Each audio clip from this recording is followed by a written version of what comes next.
Hello everyone, and welcome back once again to Let's Play The Constant Hangover, also known as Alan Wake with Frozen Foxy. This time we're back in our New York apartment, and we need to get some pills so that our headache isn't so bad after a hangover. Great. That sounds like a wonderful quest. But before we get those pills, let's grab some sunglasses, shall we? The sunglasses made the world look bearable. Now I could keep my eyes open without feeling like a vampire in the sun. Alan looks ridiculous with those sunglasses on, I'm sorry. He looks kinda cool, but at the same time he looks pretty ridiculous.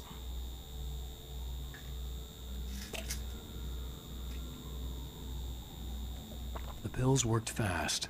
The prospect of being awake started to seem bearable again. This must be some really strong pills to work in a few seconds there was a there. message waiting for me on the machine.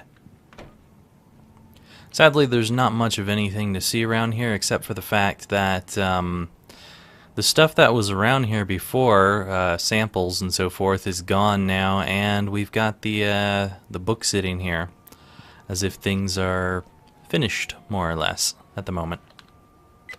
You have one new message. Al! Are you still asleep? Wakey, wakey!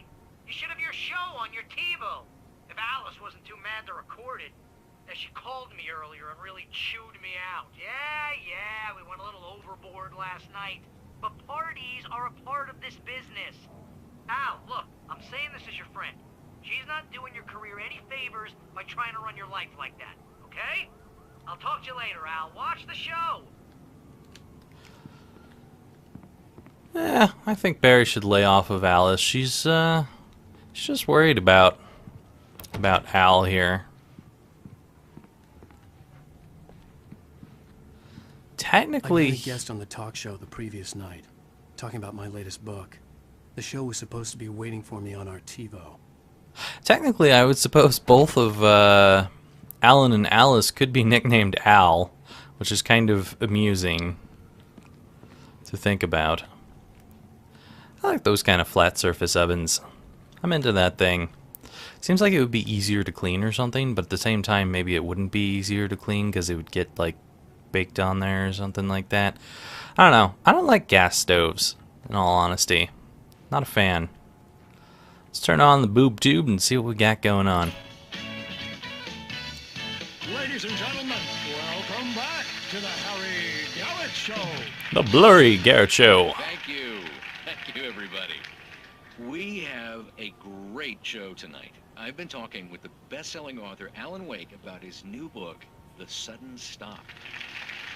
Yeah, good read. Go buy it. No, it is a good read. Look, I'm gonna be honest here. Is that wise? No, but I'm gonna do it anyway. I got people who give me the lowdown on books. I'm a busy guy. But this one, I actually read from cover to cover. I mean, I'm a big fan. Wow, thanks. Now, this might be a spoiler for those who haven't read the book yet. Based on the sales figures, the 2 people out there who haven't read the book yet. But this last book is all about the death of the main character, the hard-boiled New York detective, Alex Casey. Now, there's been a lot of outrage about this. Why the hell did you kill Casey? What the hell were you thinking, man? Good riddance. No, seriously, though. 7 years and 6 books is a long time. He was a gloomy guy to spend all your working hours with, and it was a good run. But it's time to explore new things. My next book will be a departure from the old for me. You selfish bastard, always thinking of yourself. Well, you've certainly given us a lot of entertainment over the years. And now that you mention it, Casey was a gloomy guy. Never had much luck with his love life with the ladies. Was that autobiographical in any way? Yeah, no kidding. Casey's lady friends tended to die on him. With Casey, it was all about his pain. No, nothing autobiographical about that. I'm a happily married man. My wife is my muse. Well, congratulations. That's great to hear. So, how's the publicity tour been treating you? Good, great. But I gotta say, I'm glad to be back home in New York. Well, you've certainly been on the news a lot lately. Lots of parties and, you got into a fight with some paparazzi. Oh, man. Well, that guy was really in my face. I lost my temper. I know that wasn't cool. You are famous for that temper. Well, I did also write several books. Well, your latest novel is called The Sudden Stop, and it's in bookstores now. Go get it. That means the two of you out there who haven't bought it yet. Ladies and gentlemen, that's all we have for you tonight. I want to thank all our guests for the evening. Alan Wake, Sam Lake. Once more, do the face for his Sam. There it is. And our musical guests, Poets of the Fall. Thank you, and good night. At least I'd been funny. I told myself I could live with that. Hey, honey. Did you watch the show?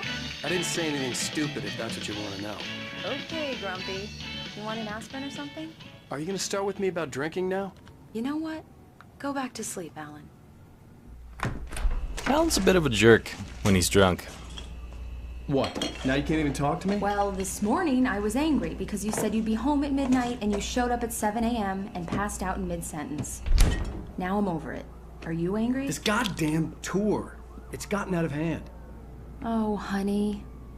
It's almost over, right? We can get back to normal. Then you can start writing again. I'm sorry, honey. Alan, you're not thinking straight. Just take a shower and go back to bed, huh? Yeah, you're right, honey. I'm sorry. Once this is over, let's go away together.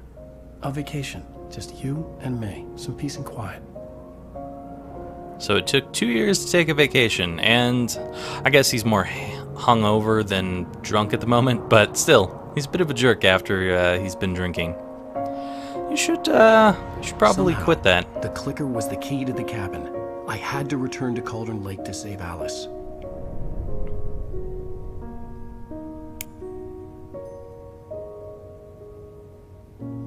I'm going back to the lake to finish this. I'm going to write an ending to the story in the manuscript on my own terms, to make it all right. Why can't you just write it here? The last page is still in the typewriter. I need to read it first. Everything needs to be just right. Zane tried to cut some corners, and it didn't end well. Okay, ready when you are. I'm sorry, Sarah, but I need to do this alone. Barry, take her gun. Miss Weaver, close the door when I leave.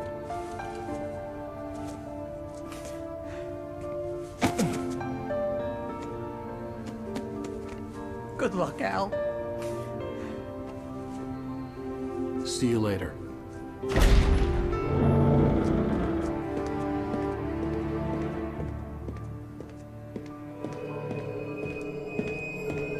When I got out, it was warm and sunny. I'd flicked the switch of the clicker. Had it done this? I didn't stop to question it. I had to take advantage of the sunlight to get to the lake. On Zane's page, I'd stood on the rim of Cauldron Lake, about to use the clicker. That's where I was headed.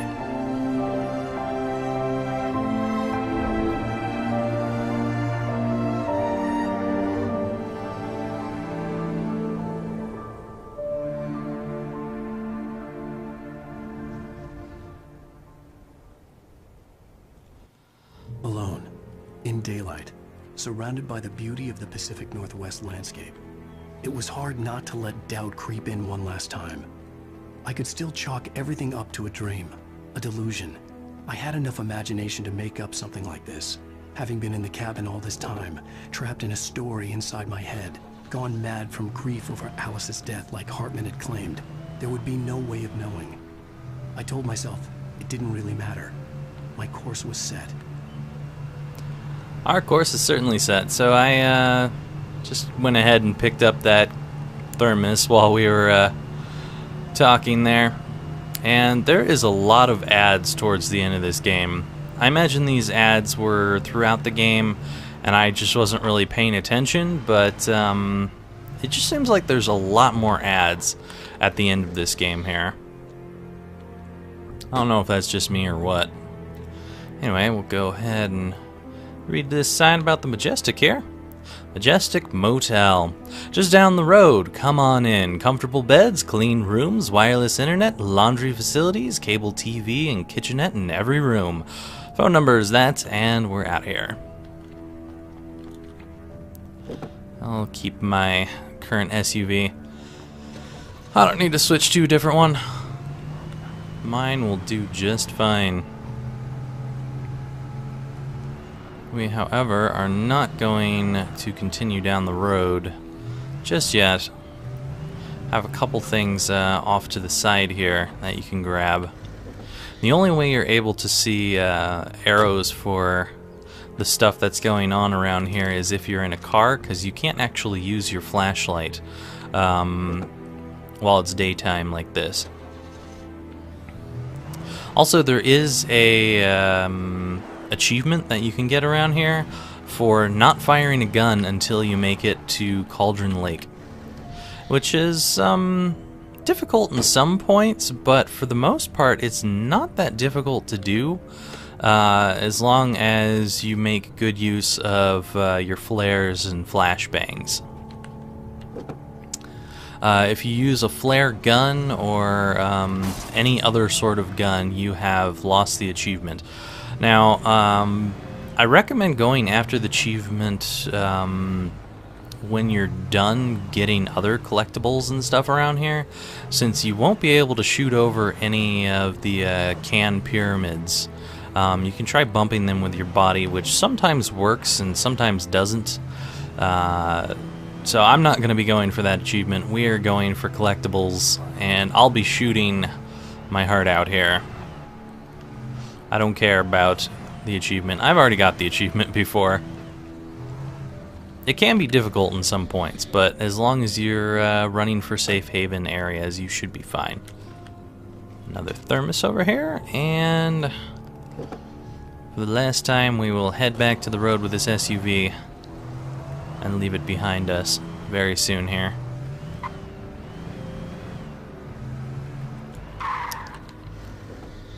Alright.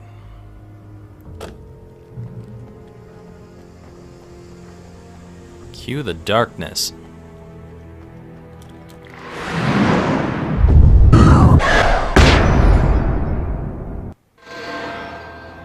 I will kill your wife.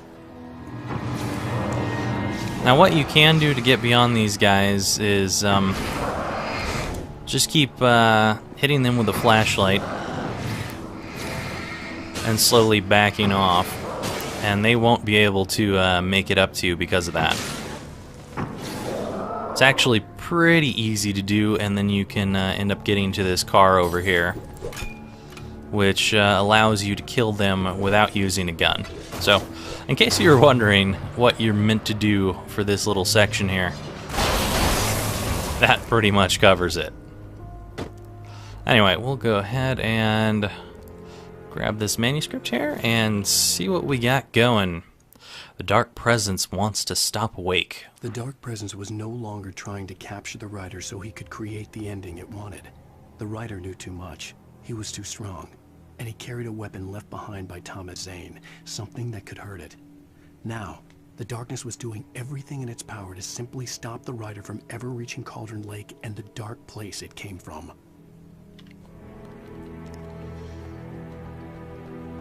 Sorry, Darkness, we're gonna get there one way or another. I don't believe in your capability to stop us.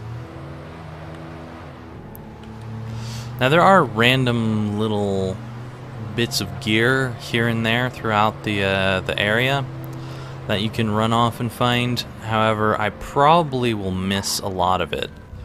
I will go ahead and switch to this SUV though. I wish that Jeep up there was workable, because I would love to see how a Jeep would handle in this game. Sadly, that Jeep is wrecked and will not run if you try to get into it. A lot of the cars in this game are wrecked, or they just don't run at all.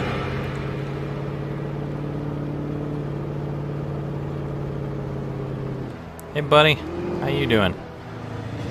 Now I think there might be some gear somewhere around here, but it's not a big deal to find it. And we won't even bother. Instead, we will head on up here to the Majestic, a place we were told is junky and we shouldn't go to. Now, there's going to be a lot of guys coming out, and I will fire because I don't care at all. Let's see what we got here. Based on the signature in the motel register, Agent Nightingale had stayed here, in room number 2. Majestic Motel. General information. Refundable $100 security deposit is required on all reservations. No personal checks accepted. We take all major credit cards and bank cards. Checkout is 10 a.m. No loud music, no pets. 1 vehicle per unit. Facilities are for registered guests only. No visitors are allowed on the premises. After 9 p.m. and no exceptions. We hope you enjoy your stay at the Majestic. If you're a senior or a vet, ask about our discounts. I'll take that thermos. I don't know, it doesn't seem that horrible around here. I think I will switch to the shotgun for the moment and make use of the shotgun when some stuff comes out. Now there is a pyramid of cans over there, but we're gonna go on in here first. Grab some junk. And here we have the FBI agent stuff. This had obviously been the room where Agent Nightingale had stayed when he hadn't been busy harassing me. Look after yourself and your co-workers. Could have fooled me, pal.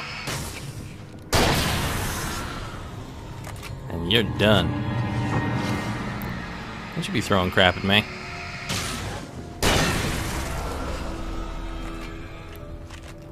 Alright, I think that's it for guys coming out around here. Go ahead and use the shotgun on that since we're going to be getting rid of the shotgun very soon here to retake our rifle. But first, grab a little bit more ammo. And door not worky. That one. Okay. I was going to the wrong one. That must be a janitor closet or something, because this corner right here is very small. Seems unusable for just about everything else. Now I think there might be some stuff towards the back of this place. Somewhere over in here, but I really don't care. Instead, we're gonna go over this jump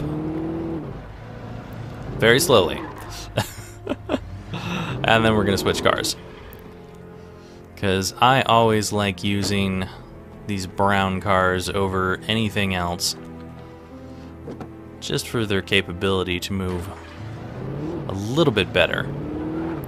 They're not perfect, but a little bit better.